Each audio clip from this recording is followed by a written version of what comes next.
الحمد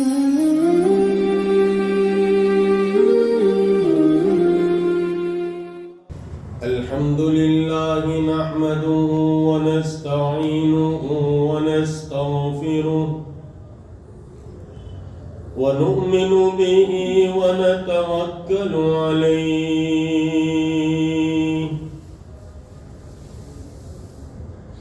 ونعوذ بالله من شرور أنفسنا ومن سيئات أعمالنا من يهده الله فلا مضل له ومن يضلله فلا هادي له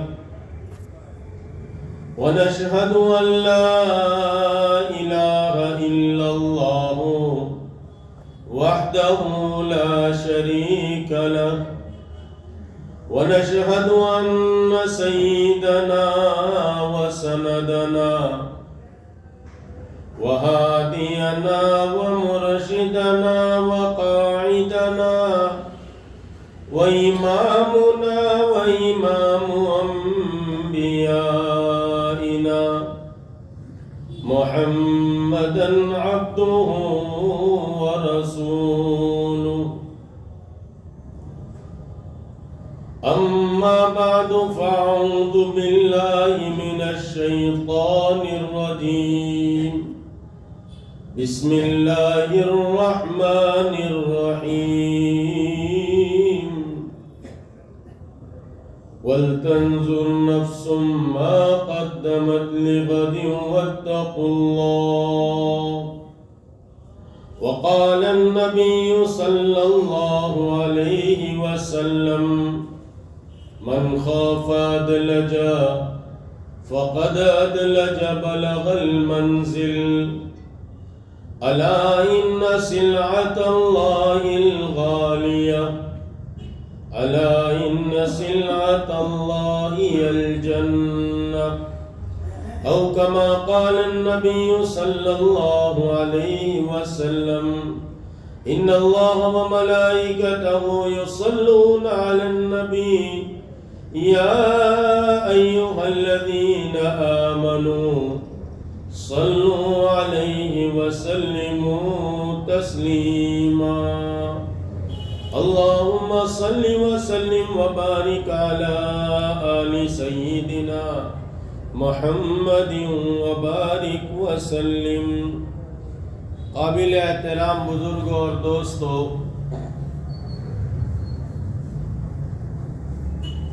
اللہ رب العزت نے مجھ سے اور آپ سے ایک سودا کیا ہے،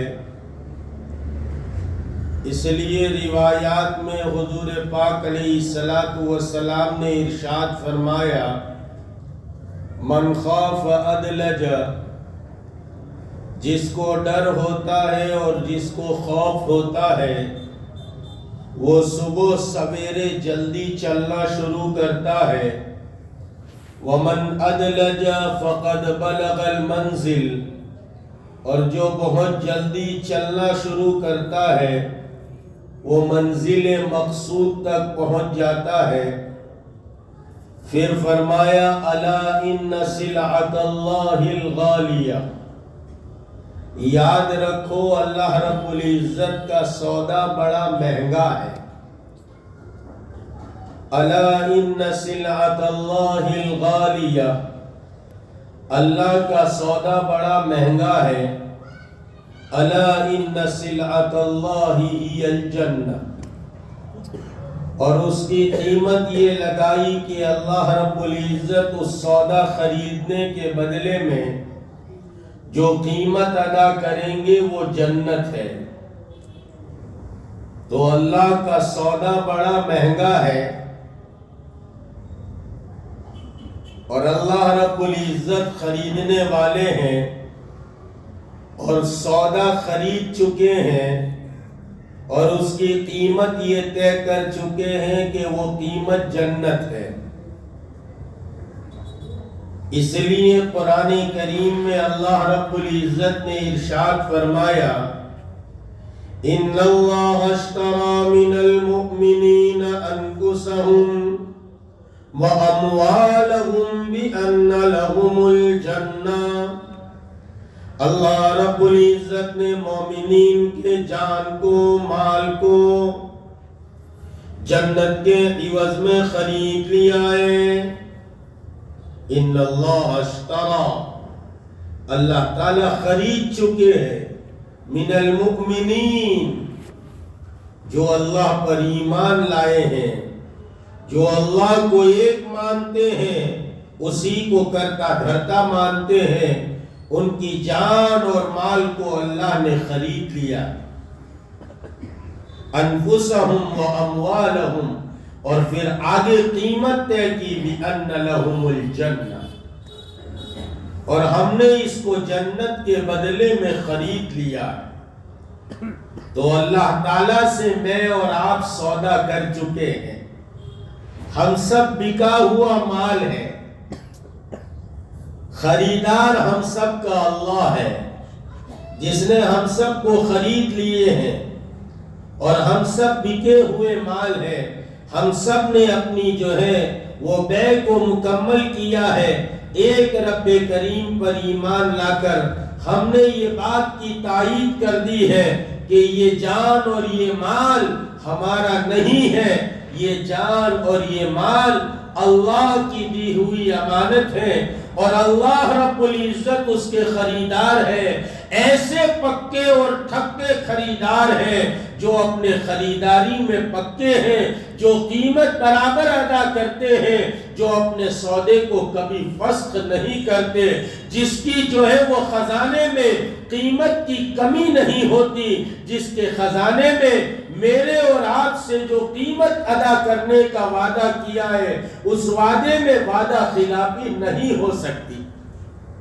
اس رب کریم نے ہماری جان اور مال کو جو ہے وہ جنت کے عوض میں خرید لیا۔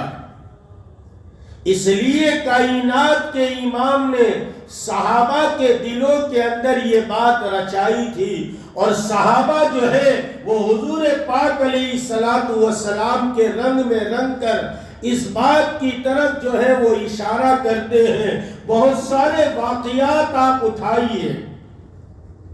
سیدنا ابوبکر صدیق رضی اللہ تعالیٰ عنہ، وفادار پیمبر، پیروکار پیمبر، تشریف لاتے کائنات کے امام جو ہیں وہ دریافت فرماتے ہیں، آپ ارشاد فرماتے ہیں۔ ابوبکر کیا چھوڑ کر آئے؟ موقع تھا جنگ کا، کہا کیا چھوڑ کے آئے؟ گھر والوں کے پاس کیا رکھ کر آئے؟ دیکھو کیسی تربیت کی تھی، اور کیسا اندر میں یقین بیٹھا ہوا تھا کہ ہم سب بکا ہوا مال ہے، رب کریم نے ہم کو خرید لیا ہے۔ تو حضرت سیدنا ابوبکر صدیق جواب دیتے ہیں، یا رسول اللہ صلی اللہ علیہ وسلم، اللہ اور اس کے رسول کو گھر والوں کے لیے چھوڑ کر آیا۔ ترکت اللہ و رسولہ، میں اللہ اور اس کے رسول کو چھوڑ کر آیا۔ حضرت عثمان رضی اللہ تعالیٰ عنہ جب ہجرت کر کے مدینہ تشریف لائے، کائنات کے امام صحابہ کے ساتھ ہیں اور مدینے میں تشریف لاتے، پانی کی بڑی تنگی تھی، بڑی جو ہے وہ قلت تھی، پانی کی بڑی پریشانی تھی، میٹھا پانی میسر نہیں ہوتا تھا۔ ایک کنواں ہوا کرتا تھا جس کنویں کا نام روما تھا۔ کائنات کے امام نے فرمایا کہ تم میں کون ہے جو جنت کے بدلے میں یہ روما کنویں کو اور بیر روما کو خریدے اور خرید کر مسلمانوں کے لیے وقف کرے؟ تو جنت کے عوض میں سودا کرنے کی طلب آپ نے دیکھو۔ میں اس لیے آپ کو یہ جو ہے وہ قصے بتا رہا ہوں کہ ہم غور کریں، ہم تھوڑی دیر کے لیے سوچیں کہ انہوں نے اس سودے کو قبول کیا تھا اور اس سودے کے مطابق عمل پر لگے ہوئے تھے۔ تو حضور پاک علیہ السلام نے جب فرمایا یہ بیر معونہ کو بھی، یہ بیر روما کو کون خرید کر مسلمانوں کے لیے وقف کرے گا، میں اس کو جنت کی گارنٹی دیتا ہوں۔ سیدنا عثمان رضی اللہ تعالیٰ عنہ کھڑے ہوئے، فرمایا یا رسول اللہ یہ تو ایک کنواں ہے، ایسے ہزار کنویں جو ہے وہ قربان کر دیے جا سکتے ہیں، اس لیے کہ دنیا کی زندگی تو فانی ہے، یہ تو فنا ہو جانے والی ہے، آج جو مال موجود ہے کل کو فنا ہو جائے گا، کیا اچھا ہے کہ یہ رب کریم کی جنت جو ہمیشہ ہمیش کی ہے اس کے بدلے میں اس مال کو دے دیا جائے۔ اس بیر روما کو خرید لیا اور خرید کر مسلمانوں کے لیے وقف کر دیا۔ صفات کیسے تھے آپ میں، آپ کی حیا کیسی تھی، آپ کتنے بڑے درجے کے مالک تھے اور بڑے صفات کے حامل تھے، اس کے باوجود جنت کے عوض میں خریدنے کی اتنی طلب ہے۔ صفات تو ایسے تھے کہ ایک نہیں دو بیٹیاں جو ہیں وہ حضور پاک علیہ السلام کی آپ کے نکاح میں گئی، ایک گزر گئی، ایک کا انتقال ہوا، آپ نے دوسری بیٹی کا نکاح کیا، دوسری کا انتقال ہوا، آپ نے یوں فرمایا اگر میری تیسری بیٹی ہوتی تو میں عثمان کے ساتھ اس کا نکاح کر دیتا۔ صفات اور معیار اتنا اونچا ہے، یہ کوئی کم معیار ہے کہ کائنات کے امام اپنی زبان سے کہے کہ میری تیسری بیٹی ہوتی میں اس کا نکاح بھی عثمان کے ساتھ کر دیتا۔ صفات اتنے اعلیٰ ہے کہ قرآن کریم کو ہمیشہ پڑھا کرتے تھے، قرآن کی تلاوت کیا کرتے تھے، اپنے وقت کو ضائع نہیں کرتے تھے، یہاں تک کہ جب آپ کے اوپر حملہ کیا اور باغیوں نے آپ کو قتل کیا اس وقت بھی آپ قرآن کریم کو پڑھ رہے تھے، اور جب آپ کو قتل کیا ہے آپ کا خون جس قرآن کریم پر پڑا ہے وہ قرآن کریم آج بھی ترکستان کے اندر اور جو ہے وہ ترک میں موجود ہے، وہاں کے میوزیم میں موجود ہے، جس پر آپ کا خون پڑا ہے، اور جہاں خون پڑا ہے وہ آیت بھی کیسی آیت تھی، فَسَيَكْفِيكَهُمُ اللَّهُ، بس اللہ تبارک و تعالی کافی ہے۔ دو ایسے لوگ گزرے ہیں جن کی شہادت کی گواہی بڑی متبرک چیزیں دے گی۔ ایک حضرت عمر رضی اللہ تعالیٰ عنہ ہے، آپ کی شہادت کی گواہی، ارے سیدنا عمر رضی اللہ تعالیٰ عنہ فجر کی نماز امامت کرا رہے تھے اور مصلی رسول پر کھڑے تھے، فیروز لولو نے آپ کو پیچھے سے وار کیا اور 6 وار کیے اس نے یکے بعد دیگرے، اس لیے کہ سیدنا عمر رضی اللہ تعالیٰ عنہ کو اسلام لانے کے بعد کوئی مائی کا لال ایسا پیدا نہیں ہو سکا اور نہیں ہو سکتا جو عمر کو سامنے سے وار کر کے دکھا دے۔ یہ عمر کی شان تھی اور یہ عمر کا دبدبا تھا، لیکن مسلمان نوجوانوں ہم عمر نہیں بن سکتے کہ جو ہے وہ رضی اللہ عنہم ورضوا عنہ وہی ہے، اور صحابی نہیں بن سکتے لیکن ہم عمر جیسے بن سکتے، اس لیے کہ عمر جو عمر بنے تھے خود بیان فرماتے ہیں، ایک مرتبہ حج کے لیے تشریف لے جا رہے تھے اور مکہ المکرمہ کے قریب ایک وادی میں سارے کے سارے کعبہ قافلے کو ٹھہرا دیا اور فرمایا اب غسل کر لیا جائے، احرام کی چادریں باندھ لی جائے، اب جو ہے ہم حدود حرم میں داخل ہوئیں گے۔ سارا کا سارا قافلہ اپنے کام کاج میں مصروف ہے۔ سیدنا عمر رضی اللہ تعالیٰ عنہ دیوار سے ٹیک لگا کر بیٹھے، اچانک جو ہے وہ ہنسنا شروع کر دیا، پھر اچانک رونا شروع کر دیا۔ ساتھ والوں نے پوچھا، پہلے رو دیا پھر ہنس دیا؟ رونا اور ہنسنا تو متضاد چیز ہے، یا تو آدمی روتا ہے یا ہنستا ہے۔ آپ پہلے رونے لگے، پہلے ہنسنے لگے، پھر رونے لگے، کیا بات ہے؟ حضرت عمر رضی اللہ تعالیٰ عنہ نے فرمایا یہ وہی وادی ہے جس وادی کے اندر میں بکریاں لے کر چرانے کے لیے آتا تھا، اور یہ سامنے وہی درخت ہے جس درخت کے پاس میں ٹیک لگا کر بیٹھتا تھا اور سو جاتا تھا۔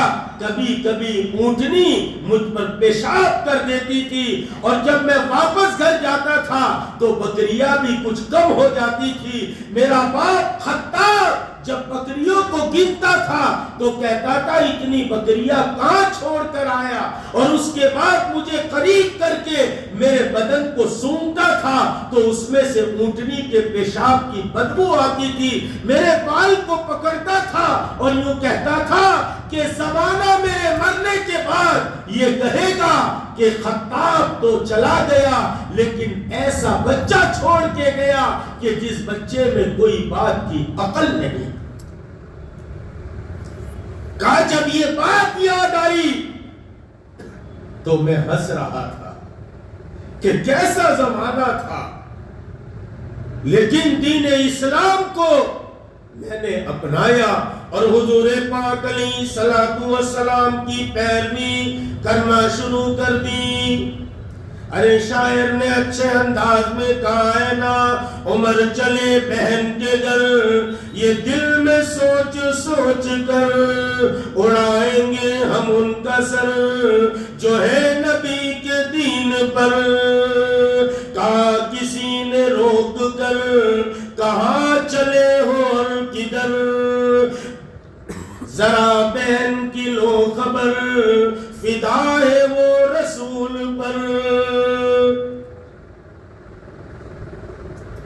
کائنات کے امام کی پیروی کرنا شروع کر دی، اس دین محمدی کو اپنا لیا۔ مسلمانوں آج بھی وہ دین میرے اور آپ کے پاس موجود ہے۔ یہ وہی عمر ہے جو اپنی بات پر ہنس رہے ہیں، لیکن اس دین کو جب قبول کر لیا تو کہا کہ میں پھر رونے لگا کہ اب جو ہے اللہ رب العزت نے کتنی عزتیں بخشی ہیں کہ جس کو بکریاں چرانا نہیں آتی تھی، جو بکریاں چھوڑ کر آتا تھا، جس کے اوپر اونٹنی پیشاب کر دیتی تھی، وہ عمر آج کائنات کے امام کی اتباع کر کر 22 لاکھ مربع میل پر حکومت کرتا۔ اور حکومت کیسی کی خیر کسی اور موقع پر عرض کروں گا، بات آگے نکل جائے۔ ایک حضرت عمر ہے، سامنے سے کوئی وار تو نہیں کر سکتا۔ ابو فیروز مجوسی نے پیچھے سے وار کیا اور 6 خنجر کے وار کیے اور آپ کو شہید کر دیا۔ ایک وہ حضرت عمر ہے جن کی شہادت کی گواہی، کسی کی شہادت کی گواہی جو ہے وہ تبوک کا سفر دے گا، کسی کی شہادت کی گواہی بدر کا میدان دے گا، کسی کا احد کا پہاڑ دے گا، کسی کی شہادت کی گواہی کوئی زمین دے رہی ہوگی۔ اور لوگوں یاد رکھو، کل کو عمر کی شہادت کی گواہی وہ منبر دے رہا ہوگا۔ کون سا منبر دے گا؟ وہی منبر دے گا جو منبر رسول کہلاتا ہے۔ مصلی رسول آپ کی گواہی دیں گے۔ ایک حضرت عثمان ہے جس کی شہادت کی گواہی قرآن کریم دے گا. یہ دو شخصیت ایسی گزری. حضرت عثمان کے صفات ایسے ہیں. یہاں تک کہ جنگ تبوک کا موقع آیا، ذات العسر بھی کہتے ہیں، اسی غزوے کو ذات العسر بھی کہتے ہیں، یعنی بڑا تنگی کا زمانہ تھا، بڑی تنگی تھی مسلمانوں پر. کسی کے پاس روپیہ پیسہ نہیں تھا، غربت عام تھی، اور ایسے موقع پر تبوک کے لیے چلنا تھا. کائنات کے امام نے اعلان فرمایا، کون ہے جو اس لشکر کے سامان کو پورا ادا کرے؟ سیدنا عثمان کھڑے ہوئے اور سارے لشکر کے سامان کو مہیا کیا. ایسے صفات کے حامل ہیں، لیکن جنت کے لینے کے طلبگار ہے، اور جنت کا سودا کیا ہے کہ اپنی جان اور مال کا جو ہے وہ سودا ہم نے جنت کے بدلے میں کیا ہے. تو 700 اونٹ جو ہے وہ مع ساز و سامان کے. کیا تمہاری امیری، ارے یہ تو تمہاری فقیری ہے کہ تم اپنے بچے کی شادی میں اتنا خرچ کرو، اتنا خرچ کرو. حضرت عثمان سے بڑا خرچ کرنے والا آج تک اس روئے زمین نے نہیں دیکھا.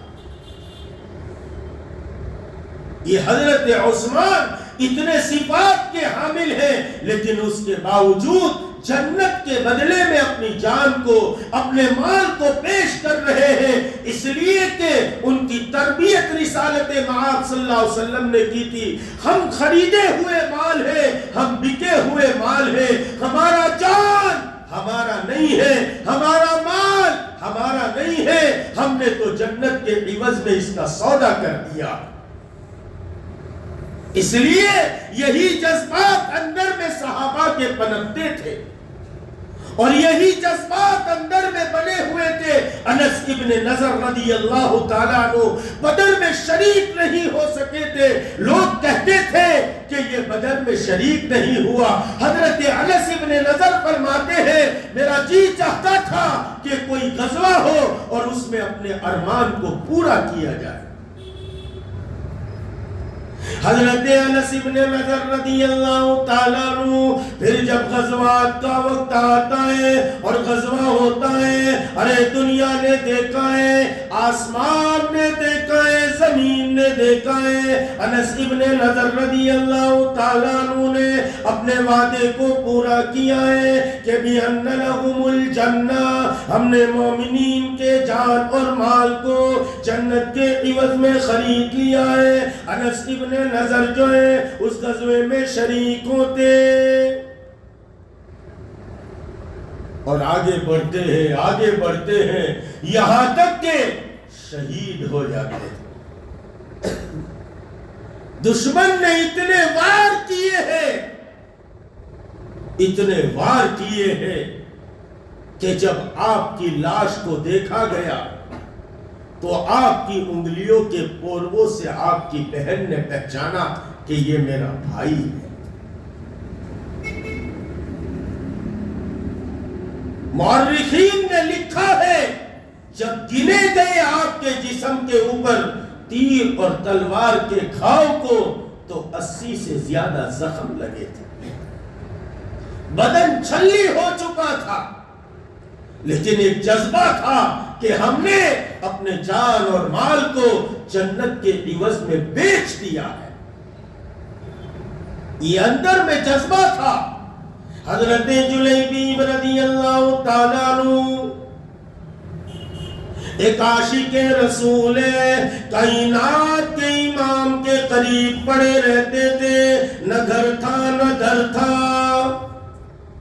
کالے کلوٹے تھے، مسجد میں پڑے رہتے تھے، لیکن دین اسلام اندر میں راسخ کر چکا تھا. ایک بات لکھ لو اور ایک بات دل پر نقش کر دو، یہ دین اسلام مٹنے کے لیے نہیں آیا، یہ دین اسلام دنیا میں پھیلنے کے لیے آیا. حالات اس سے سنگین تر آئے، مٹانے والے تم سے بڑے بڑے آئے، جنہوں نے یوں کہا تھا انا ربکم الاعلی، فرعون جیسا آیا، لیکن ایک وقت مقرر آیا اور قدرت کا قانون چلا تو اس کے بعد اسے بھی دریا کے اندر لے جا کر ڈبو دیا۔ اس دین اسلام کو مٹانے والا نمرود آیا، اسے بھی رب کریم نے تہس نہس کر دیا۔ ارے اس دین کے اوپر تو اس زمانے میں بڑی بڑی یلغار لگائی گئی، جس زمانے میں قیصر و کسریٰ اپنی طاقت پر ناز کرتا تھا، تمہاری طاقت تو بہت کمزور ہے، ان کی طاقت تو بڑی تھی، لیکن ایسی حکومت کے سامنے بھی ہم جو ہے وہ سینہ سپر ہو کر کھڑے رہے اور فولاد سی دیوار بن کر ایسا دین اسلام کھڑا رہا۔ وہ طاقتیں مٹ گئی لیکن دین اسلام آج بھی زندہ ہے۔ روس کی تاریخ نہیں پڑھتے، روس کی تاریخ کو اٹھائیے، ایک زمانہ روس پر ایسا گزرا ہے کہ اس روس کے اندر سے دین اسلام کو اور اسلام کے ماننے والوں کو مٹا دیا تھا۔ اس زمانے کے مورخین کا خیال تھا کہ اب دین اسلام اور اسلام کا نام لینے والے روس سے ختم ہو چکے۔ عزیزان محترم، یہ ہماری جو ہے وہ شاندار تاریخ ہے اور شاندار ماضی ہے، یہ ہمارا بہترین ماضی ہے اور ہمارا مستقبل بھی بڑا اچھا اور بڑا روشن ہے۔ ضرورت اس بات کی ہے ہم اس دین کو اپنے سینے سے لگا کر رکھیں۔ اس وقت بھی لوگوں کا تصور تھا اب دین اسلام مٹ چکا ہے، ہماری زبانیں مت کھلوائیے۔ اس وقت بھی ان کا یہی جو ہے وہ سوچنا تھا، دین اسلام اب دنیا سے ختم ہو چکا، روس سے ختم ہو چکا، لیکن جب ایک زمانہ گزرا اور اس کے بعد دیکھا، ہندوستان کے بڑے بڑے لوگوں نے دیکھا کہ اس روس کے اندر بڑے بڑے علماء ہیں، بڑے بڑے جو ہے وہ بہترین علماء ہیں جو فقہ پر بڑی دسترس رکھتے ہیں اور بڑے جید حافظ ہیں۔ جب ان سے جا کر پوچھا کہ تم پر تو حالات ایسے تھے کہ جو ہے سارا اسلام اور اسلامی نظام کو اور مسلمانوں کو نیست و نابود کیا تھا، پھر تمہارے یہاں تمہاری سرزمین پر اتنے بڑے بڑے علماء اور اتنے بڑے بڑے مفتیان کرام جن کا علم ہمارے یہاں کے علم سے بڑا، یہ کیسے ہوا؟ اس وقت انہوں نے جواب دیا، انہوں نے کہا مسلمانوں اپنی تاریخ پڑھو، اپنے آپ کو یاد کرو، تم کون ہو؟ انہوں نے کہا کہ ہم یہ کرتے تھے کہ اپنے گھر کے قریب، اپنے گھر کے آگے ایک دوہری دیوار بناتے تھے، ایک آگے دیوار، پھر بیچ میں خلا، پھر دیوار، اور اس کے بعد کمرہ بناتے تھے۔ پہلی جو دیوار ہوتی تھی اس دیوار کے اندر جو ہے وہ شراب کی بوتلوں کو سجاتے تھے اور ننگی لڑکیوں کی تصویر لگاتے تھے تاکہ جو ہے وہ فوج جب آئے تو یہ دیکھے کہ یہ تو شراب کھانا ہے اور وہ چلے جائے، اور پھر وہ دیوار کے بعد خلا اور اس کے بعد دیوار اور اس کے بعد کمرہ ہوتا تھا۔ اس کمرے میں ایک حافظ قرآن چند بچوں کو لے کر، کوئی قرآن میں نہیں، اس لیے کہ روس کو جب تباہ کیا تھا تو قرآنی صحیفوں کو اور نسخوں کو جلا کر راکھ کر دیا تھا، تو کہا کہ اپنے سینے میں جو محفوظ قرآن ہے اسی کے ذریعے حافظوں کو اور بچوں کو حافظ بناتا تھا۔ اور ہم نے تعلیم کو یوں بچایا کہ ہم صبح تہجد کے وقت جو ہے وہ خالی جنازہ لے کر اس پر چادر ڈال کر قبرستان میں جاتے اور قبر کے اندر جو ہے چند بچوں کو اتار دیتے اور ان کے ساتھ ایک عالم دین کو اتار دیتے اور پھر جو ہے لکڑے لگا دیتے اور اندر میں وہ ہمارے بچوں کو علم دین سکھاتا اور ہم قریب میں کھڑے رہتے۔ جب کوئی فوج کا آدمی آتا ہم مٹی لے کر اس کے اوپر ڈالنا شروع کرتے تاکہ ایسا محسوس ہو کہ یہ مردے کو قبر میں دفن کر رہے ہیں۔ پھر یوں جو ہے رب کریم کی وہ بات پکی اور ٹھکی کہ یریدون ان یطفئوا نور اللہ واللہ متم نوری ولو کرہ الکافرون۔ خیر عزیزان محترم، میں تو بات یہ سنا رہا تھا، حضرت جلیبیب رضی اللہ تعالیٰ عنہ نہ در ہے مسجد نبوی میں پڑے رہتے کالے کلوٹے۔ حدیث میں بات آتی ہے، الفاظ آتے ہیں، لا یغیب الصلوات ولا یغیب الغزوات، کہ کبھی نماز سے غائب نہیں ہوتے تھے، کبھی غزوات میں غیر حاضر نہیں ہوتے تھے۔ وہ حضرت جلیبیب رضی اللہ تعالیٰ عنہ، ایک مرتبہ کائنات کے امام نے فرمایا، جلیبیب شادی نہیں کرو گے؟ کہنے لگے، یا رسول اللہ میں غریب آدمی، پھر اوپر سے کالا کلوٹا، ارے کہاوت ہے کریلا پھر نیم چڑھا۔ پتہ نہیں آپ لوگ سمجھتے کہ نہیں سمجھتے میری بات۔ ایک تو کریلا کڑوا ہوتا ہے، پھر اس کا بیلا اگر لیمڑے پہ چڑھا تو لیمڑا بھی بولو نے کڑوا، تو اثر اس کا اور کڑوا ہو گیا، کریلا اور نیم چڑھا۔ تو کہا ایک تو میں کالا، پھر میرے پاس کچھ نہیں۔ ہاں کالا ہو، سرکاری نوکری ہو تو ٹھیک ہے کہ نیوٹے کو جو ہے وہ بالکل کراری روٹی پر رکھ دیا جاوے، ایسا حال ہوتا ہے دنیا میں، دینے والا بھی نہیں سوچتا کہ بیٹی کہاں دے رہا ہوں۔ خیر اب وہ ادھر نہیں جاتے۔ حضرت جلیبیب کہنے لگے، یا رسول اللہ ایک تو کالا کلوٹا، پھر پیسہ بھی نہیں، کچھ نہیں، غریب آدمی۔ فرمایا جاؤ فلاں جگہ، لمبا قصہ ہے، میں لمبا قصہ سنانا نہیں چاہتا۔ کہا کہ رشتہ بھیجا، کہا میں شادی کرواؤں۔ خیر وہ لمبا قصہ ہے، شادی بھی ہو گئی، چند مہینے گزر گئے، شادی نہیں ہوئی ہے۔ او لوگوں، لیکن جلیبیب رضی اللہ تعالیٰ عنہ کے بارے میں یہی بات آپ کو بتانا چاہتا ہوں کہ انہوں نے بھی یہ بات پکی اور ٹھکی رچا لی تھی۔ ان اللہ اشتری من المؤمنین انفسهم واموالهم بان لهم الجنہ، ہم نے تو اپنے جان مال کو جنت کے عوض میں بیچ دیا ہے۔ کائنات کے امام نے فرمایا تھا نا، الا ان سلعۃ اللہ الغالیہ، اللہ کا سودا بہت مہنگا ہے، بہت مہنگا سودا ہے۔ اور وہ کیا ہے سودا؟ الا ان سلعۃ اللہ الجنہ، اور وہ سودا جنت ہے۔ تو جلیبیب چند مہینے گزرے ہیں، لیکن اعلان ہوتا ہے جنگ کا، اور غزوات میں چلنے کی بات آتی ہے۔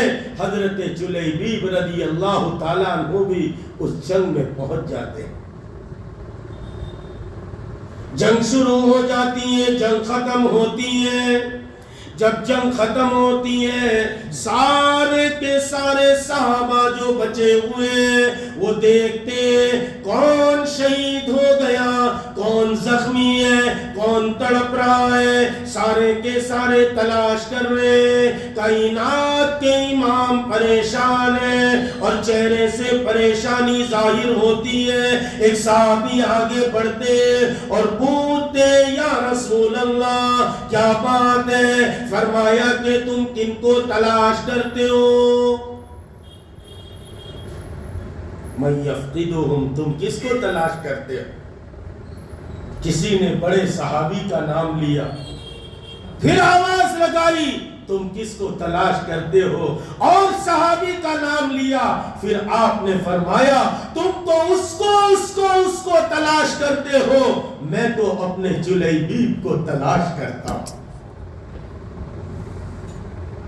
ایک صحابی اتنے میں خبر لے کر آئے، فلاں جگہ جلیبیب ہے، کائنات کے امام حرولۃ جلدی سے نکلے اور وہاں پہنچ گئے. حضرت انس اس روایت کے راوی ہے, وہ فرماتے ہیں کائنات کے امام نے جا کر دیکھا کہ جو ہے وہ جلیبیب شہادت کی موت جو ہے وہ شہادت کی موت پا کر جو ہے پڑے ہوئے ہیں. ان کے قریب 6 مشرکین جو ہے وہ قتل کیے ہوئے ہیں.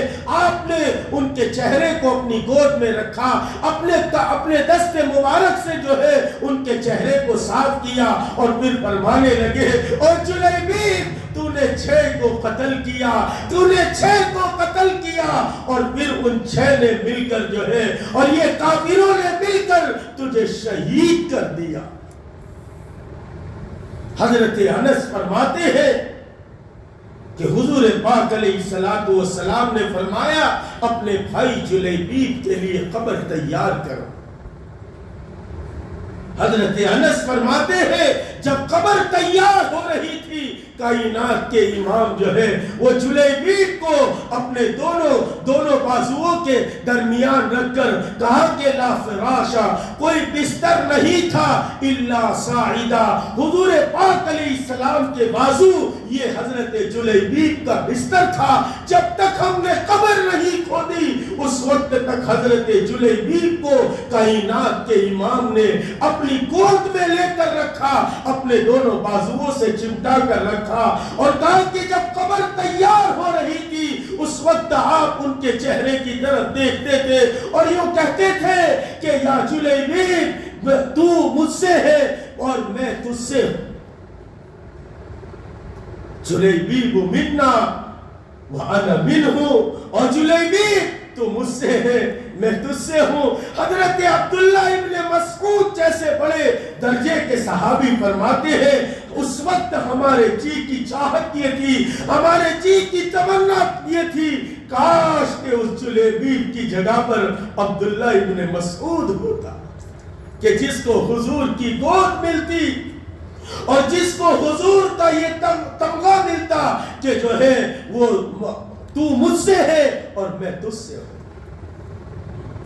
اور پھر کہا کہ جب قبر تیار ہو گئی تو آپ نے جو ہے وہ حضرت جلیبیب کو قبر میں رکھا اور یوں فرمایا اے اللہ میں جلیبیب سے راضی ہوں.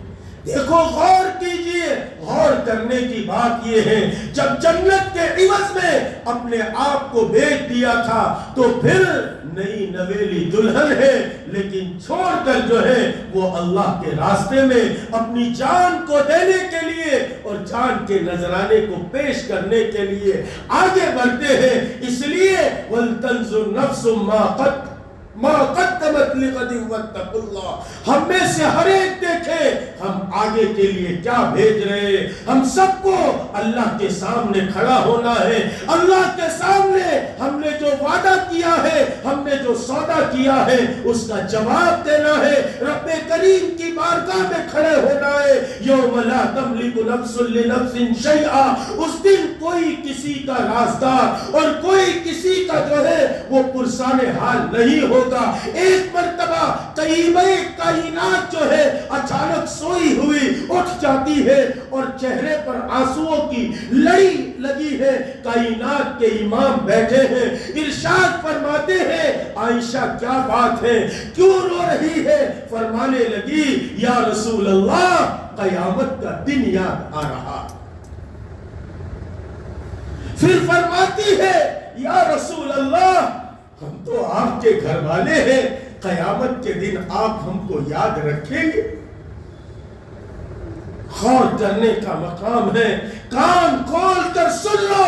کائنات کے امام نے فرمایا عائشہ 3 جگہ ایسی ہوگی جہاں کوئی کسی کو یاد نہیں کرے گا. یہاں تک کہ اپنی بیٹی فاطمہ الزہرا کو بلا کر فرماتے او فاطمہ عمل کرنا, اس گمان میں مت رہنا, نبی کی بیٹی ہوں, معاف کر دی جاؤ. بنو ہاشم کو بلاتے ہیں اور یہ کہتے ہیں ایسا نہ ہو کل قیامت کے دن لوگ اپنے اعمال لے کر آئے اور تم جو ہے وہ میری رشتہ داری لے کر آؤ. یاد رکھو اس وقت عمل کا دن ہوگا, اس وقت عمل کا دن ہوگا, ہماری تمہاری رشتہ داریاں نہیں چلیں.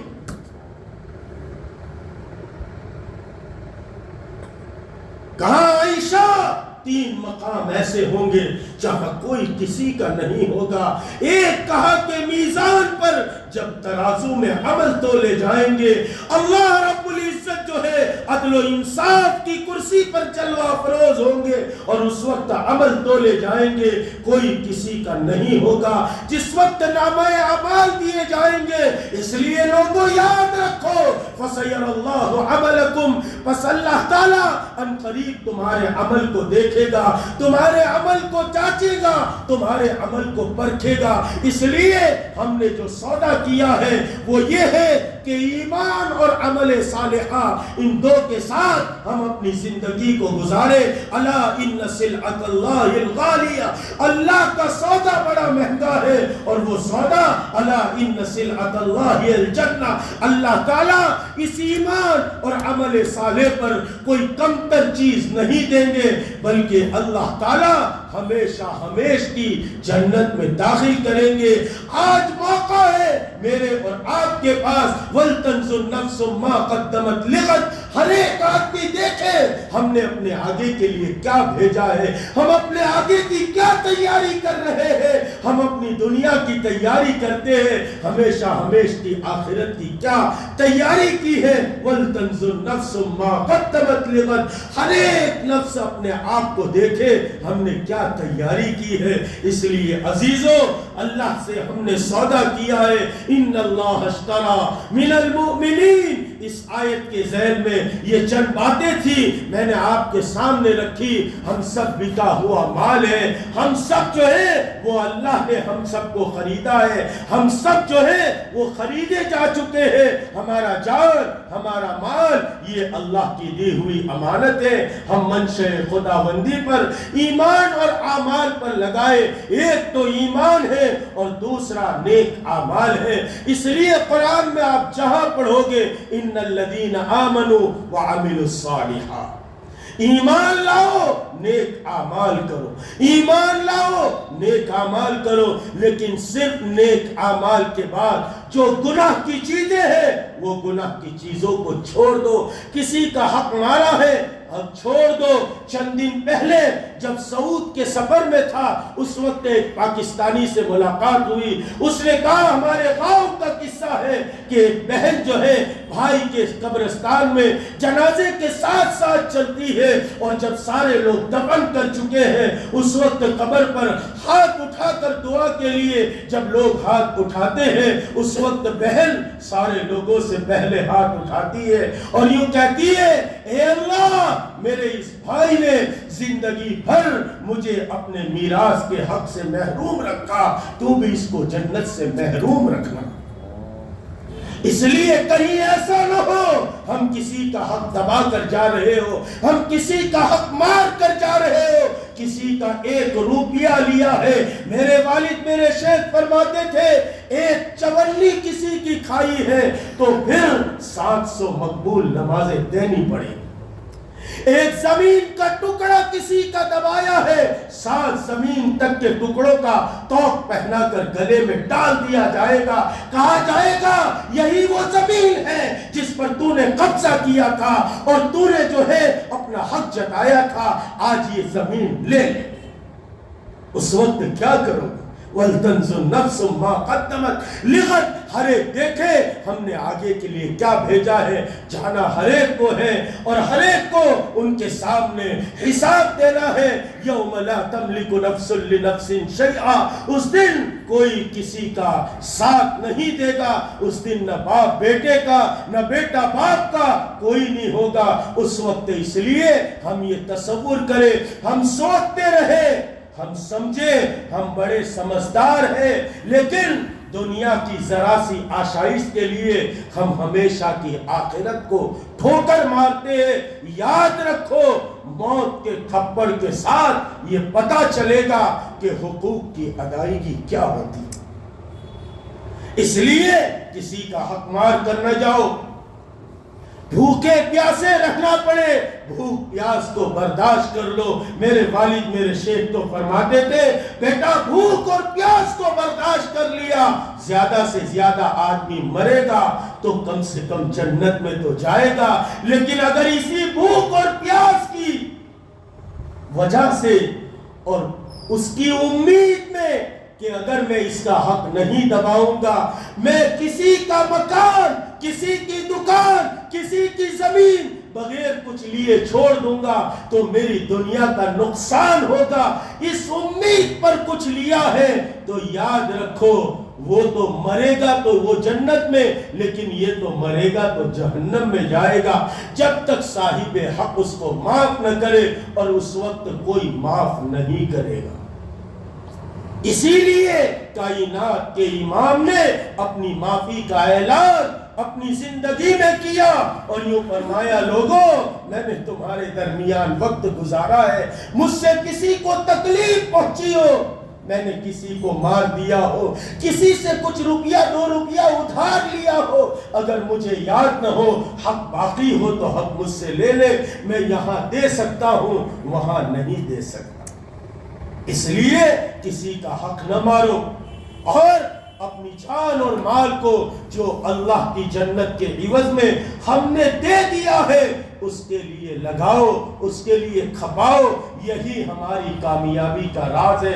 اللہ تعالی ہم سب کو عمل کی توفیق عطا فرمائے۔